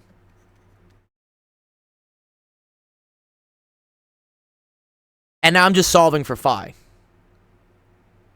1/4 p equals 90. 1/4 of a period equals 90. Yeah, I agree with that. In this case.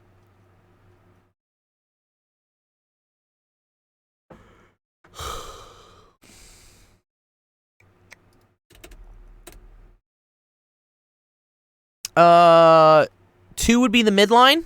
Nice. No. 4 is the midline. Midline is always whatever this is. This is the midline here. Oh, thanks for the follow, dude. Happy nightmares. Yeah, so remember, amplitude of 4 means it goes up and down 4. But if the x-intercepts happen at the minimums, that means it's dropping 4 from the center. And it's going up 4 from the center. That's...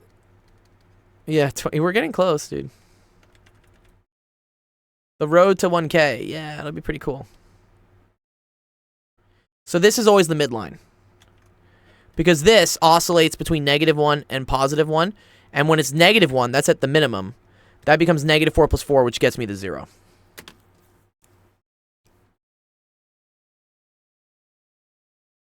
Does that make sense, Equity? Yeah? Cool? Okay. Awesome. You're welcome, dude. Yeah, good shit. Nice.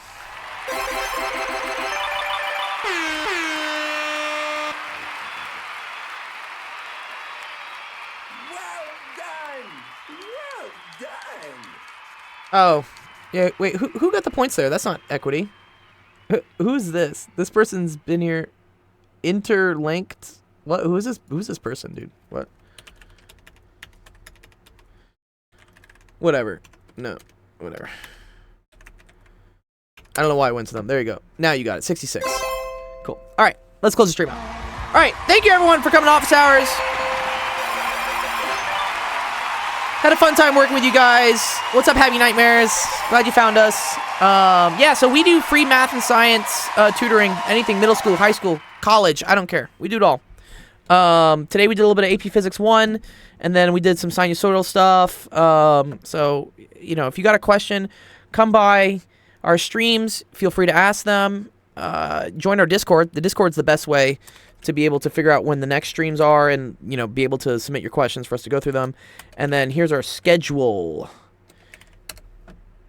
You love science? Yeah, please come by. Yeah, we do a lot of science. I mean, I have a PhD in physics, but we also do AMAs on Friday, which I have new ideas to get guests. So I think next week we'll start having more guests. Danny was gonna do it this week, and then he told me earlier that he doesn't do Fridays, and I was like, oh, oops. I would have booked him for Thursday, but I've already have students I have to teach on Thursday that I got booked from last week. Oh, cool! You got a bachelor in cog sci. Nice, dude. That's awesome, dude. Yeah, one of my good friends, he's actually here, Al Prince. He's a cognitive neuroscience PhD. He's a very cool guy. Yeah. I'll get him on the podcast here one time. He does a lot of really cool stuff. His here, I'll show you. Here, IACS. This is it. He does this. He does consciousness studies. So if you ever want to, this is one of my really good friends. If you ever want to learn like what you can do as a cognitive neuroscientist, he does a lot of cool projects with studying the mind and meditative states, cognitive mood stuff. It's very cool. It's all stuff. Yeah, cool stuff. Okay. Yeah. No. If you want some questions, yeah, feel free to, check that out. Join our Discord. And I can tell you who to talk to. He's one of our mods, but he's a kind of a semi-famous cognitive neuroscientist, so he could maybe point you in the right direction of like what to do if you want some help. Yeah, he's I've known him for a very long time, over a decade at this point. Yeah.